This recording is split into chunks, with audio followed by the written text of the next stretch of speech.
How's it going, man? See you. All right. Here we go. How's everybody doing today? Nice. Well, thank you for having me. I'm very excited to be here and talk about this stuff. And I've been kind of following along a lot of the conversations in the chats, and it's been very fascinating to see how the key of events in the last couple of years, and specifically in the last year, has really brought not only corporate but technology and activism all in the same room. It's very special when we can all take the tie off and put the business cards down and look at each other like humans and like people that are affected directly and indirectly by anything that's happening socially. So it's a beautiful thing to be able to come into a room like this with such power and such influence on every level, with such consumers and an audience that is directly affected by what's happening out there. And it's a beautiful way to connect the dots, right? And I'm excited to have this conversation and continue to talk about how can we be innovative as we move forward together this time. Yes, well, I'm thrilled that you're here, and thank you for letting me chat with you. So we've been talking a lot the past few days about storytelling, and I thought that was a good place for us to start with this conversation. As Mel referenced, we know you as an actor, but people might not be as aware of your work as an activist. You won the ALMA Award for Outstanding Social Activist. If you can just talk a little bit about what has made you a passionate activist, and what are some of the things that you're interested in? Sure. I aside from my immigrant story, which I'm sure we'll dive in a little bit more later, but back in 2005, I had released a movie. I'd worked in the movie in 2004, a movie called Fast Food Nation. I don't know if you guys ever seen Fast Food Nation by Richard Linklater. Thank you. And that movie, we had the privilege of going to the Cannes Film Festival and dramatic competition, and I was able to start up with some of my heroes and some incredible actors in it. But it was a subject matter that was so raw and so real that in that moment of my career where I was trying to find who I was and what my role really was, it really changed me. The movie, I was playing an undocumented worker that with his wife and his wife's sister crosses the border and takes what's rated as one of the most dangerous jobs in America, which is a job at a slaughterhouse. And it's a job that you could do an entire panel on on the subject itself and the actual and what happens in such slaughterhouses, but specifically with workers and the way they're treated and how they're disposable labor, that they get worked 19 hours and as soon as they break, they bring a new batch in. I mean, it's something that happens on such a high level that that was mind-blowing. And playing this character and having to put aside all of anything that be comedic, anything to be dramatic, anything to be theatrical, and having to strip all that down and play a real person, and being able to speak my native language in the movie did something. It woke something up. And Richard Linklater and Eric Schlosser, who was the author of the book, sat me down and said, "Hey, listen, you have a platform. A lot of young people are listening to you, and you may have a really good opportunity to speak on things you're passionate about." And at that time, you told an actor that they will get lynched in Hollywood, right? I mean, you try to talk about something that matters in Hollywood, and people will be like, "Oh, you're an actor." What do actors know about social awareness and social impact? What is an actor? You're an actor. As if we were this make-believe human being that just does characters on film and television, and that were not affected by the human issues or didn't have a story themselves.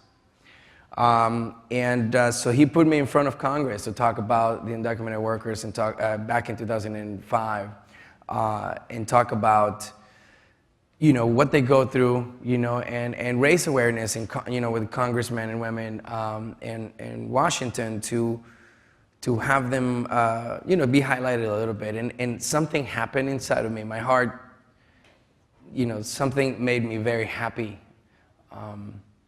That I was able to speak on behalf of people that couldn't.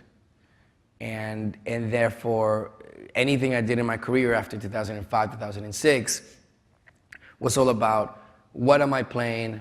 What am I saying with this movie? What is this character? Is it authentic to my culture? You know, does it bring us up as a community? You know, and I took a long break from television and film. I took a long break for like 5, almost 6 years, because those characters that I wanted to play were not being developed and were not being produced.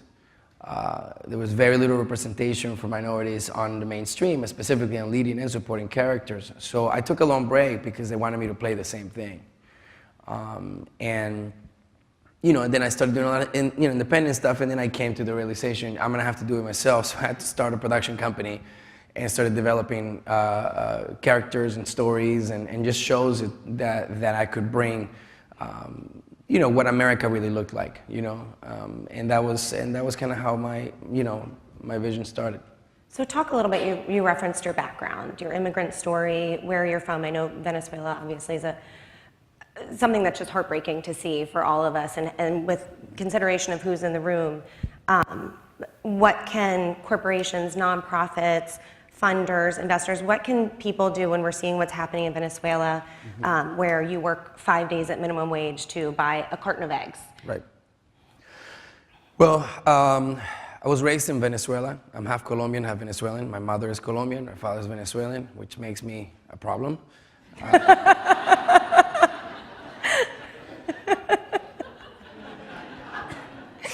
But I was raised in Venezuela, and I was able, you know, we left Venezuela back in '93. Maybe a year, 2 years before that year, Hugo Chavez had attempt at a coup, and didn't succeed. My father saw that as a terrible sign for international affairs and things like that. I don't know how my dad saw this coming, but he said, you know, we need to go. So we sold everything we had, and we came back to the United States, you know, to you know, come back for, you know, the land of the opportunity, you know, just come for the American dream. And you know, when I look at what's happening in Venezuela, and how politically and economically just completely broke. I mean, completely deteriorated. A country that is probably still the #1 reserve oil in the world, if not the #2, #1 reserve oil in the world. A country that has so much wealth and natural resources and can't necessarily even cultivate their own land to feed their own people. You wonder, how did they get there? You know, who took power that let this happen? You know, and how did they just nosedive that quick? So, you know, when I look at what's happening in Venezuela, and I look at what slowly is evolving here in the United States, none of us are immune to, you know, to this. You know, none of us can look at what's happening to our near countries and say that it couldn't happen here. So when you ask, you know, what can corporations, and, you know, from the comfort of, you know, the not only just regulations, but I think about, you know, just kind of when you think about the big scope of things and how wide your consumer range is, I think it's simple. You know, your contribution is simple. Contribute in storytelling. You know, I think storytelling is so much more effective than going after a politician or going after a party or supporting, you know, a certain individual. You know, I think when I look at what Hollywood has done, Hollywood is done some things that I think have been really influential. I think some things have definitely not necessarily, you know, done what they're supposed to. But I look at what we can all do in this room, from technology to the corporate support, you know, and I think it's about storytelling. It's about retelling our stories. It's about supporting the people that are your consumers, about saying, who is your consumer? What is the story that hasn't been told that affects them directly? And how can you be part of their household? How can you be part of their family by being an extension of who they are through your innovation and through your, you know, through your companies? To me, that's the simple way to do it. Really research who's your consumer and what are they being affected by. Because human issues are not political issues. Political issues are human issues. You know, because anything that happens in the politics affects us directly as human beings. You know, human issues are an emotional roller coaster that either a community or an individual embarks in. And whatever you can support that individual, you'll be on the right side of history regardless. You know, I've founded a number of organizations, and I'm the board director of a number of organizations, and what we have found in our journey in the last 14 years of activism is that sometimes you have to be a little fearless. Sometimes you have to get a little dirty. And sometimes you have to roll up your sleeves and get in the fight. And if you can speak about the people that are in pain, the people that are affected, you're not going to be looked at as someone like, whoa, look at that company. If anything, you're going to be looked at as a people's champ. Someone that stood up to, you know, to the tyranny of whatever else you image of tyranny is. But I look at an opportunity to stand up for the people that can't. And we all have the ability to do that from the comfort of where we sit. So I think in that way, I feel like that's one thing. You know, I mean, in my production company, we do a number of figuring that out. How do we come together with a company and we look at what their strengths are and who they're appealing to, and how can they actually be more organically rooted into that audience? And how can we create storytelling and content that creates conversation, but doesn't divide, that welcomes, that invites people to the party, and in that party, you let them talk it out, right? Because it's not about swaying one way or another. It's about facilitating a stage for the conversation. And none of us, unfortunately, have been given an opportunity to say, how do we do that? How do we do that as a company? How do we facilitate? And it's about creating a very nonpartisan stage where you empower the people that are fighting the fight to have that conversation. I think that's the most simple way you can think about it. So talk about Harness. That's a perfect segue to what you're doing with Harness, with storytelling, inclusive storytelling, bringing people in the audience. Just explain to everyone what you're doing with Harness. So America Ferrera, Ryan Pierce Williams, and I, shortly after the election, we realized that what that meant was that some of our most vulnerable communities were going to be under some kind of pressure, and they were going to be feeling some kind of way. So we decided to have a meeting at my house, and we came together and we invited all of our fellow activists and fellow actors and directors who have passion for storytelling. And we came together in my living room and we said, hey man, like, how are you feeling? How are you feeling? And we just wanted to be in community. You know, if anybody remembers that time, that we all experienced, I think that we kind of just didn't want to be alone. And so we invited like 65, 70 of our incredible, and super, super smart friends. And we sat down in the living room, and I had, people from Dolores Huertas to, some amazing, incredible activists and some amazing producers and directors and actors. And we just had a simple conversation about how was everyone feeling, and we went around the room and everyone shared. And then when the activists shared, they shared not only their pain, but their struggle and their obstacle. And fairly quickly in the room, we realized that we all had strengths to their weaknesses, and they had strengths to our weaknesses. And we realized that the more we talked that evening, we needed a bigger stage for us to have that conversation that sometimes is a little uncomfortable, right? Like sometimes these things are a little uncomfortable to talk about. It's easier to not talk about these or address them with your family. But these uncomfortable conversations are the ones that actually last you forever and that actually help your family grow and your community thrive. You have to have the uncomfortable conversation. Mm-hmm. So in the room, we had the founders of the Black Lives Matter movement, the LGBTQA community. We had the Native American represented. We have climate control. We have undocumented. We had, we had a Muslim community. And we had the leaders of those movements and those communities come in and share what are their struggles, what are their, what are their weaknesses at this point, and how are effective have they been in their own perspective 5. And what we found out? We found out that everyone was struggling from the same thing because every movement was segregated from one another. And every movement was left to be fought, to fight on their own, to stand up on their own.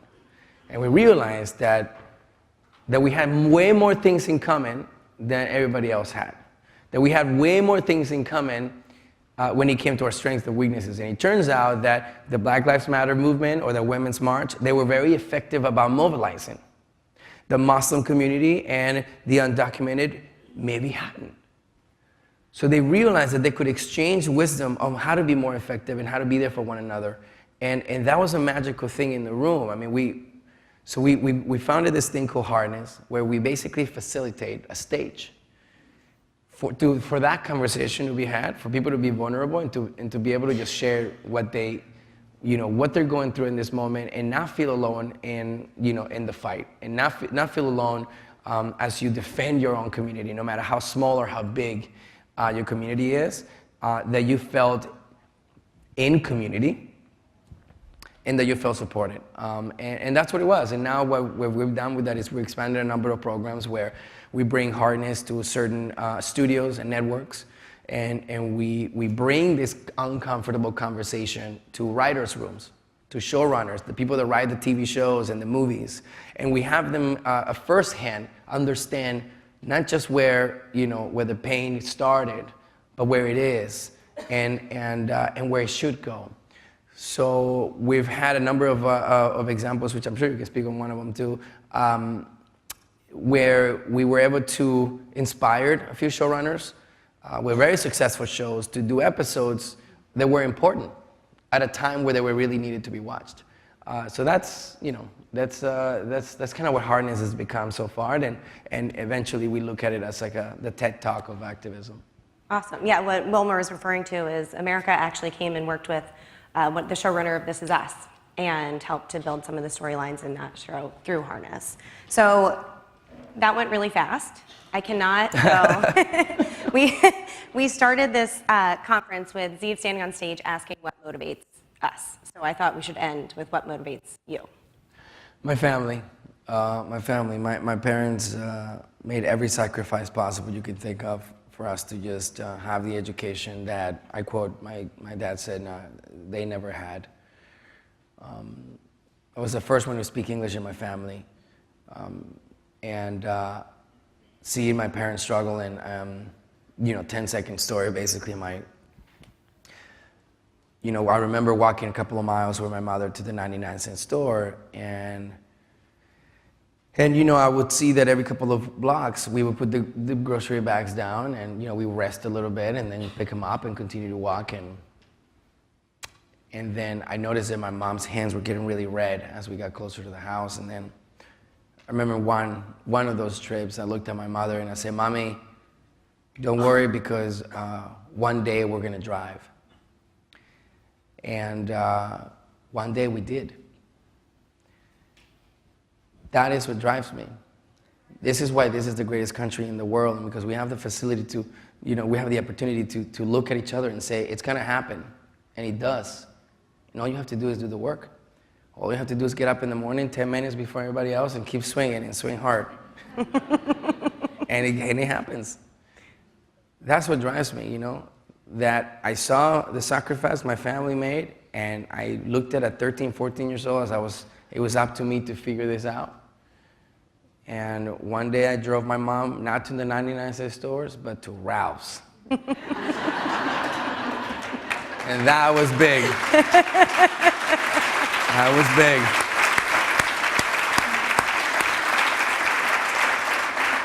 Well, thank you so very much for being here. It's just such a pleasure to have you. Thank you. Thank you for the words. Yes, I'm sure everyone will want to talk to you afterwards. So. And thank you, thank you guys for listening and for indulging the time. I hope that whatever I said here maybe triggers some kind of emotion, and hopefully, maybe spark some kind of roadmap and getting a little bit more involved. And I'm certainly all ears when it comes to how to integrate. Our organizations are partners to you guys if you guys need them to.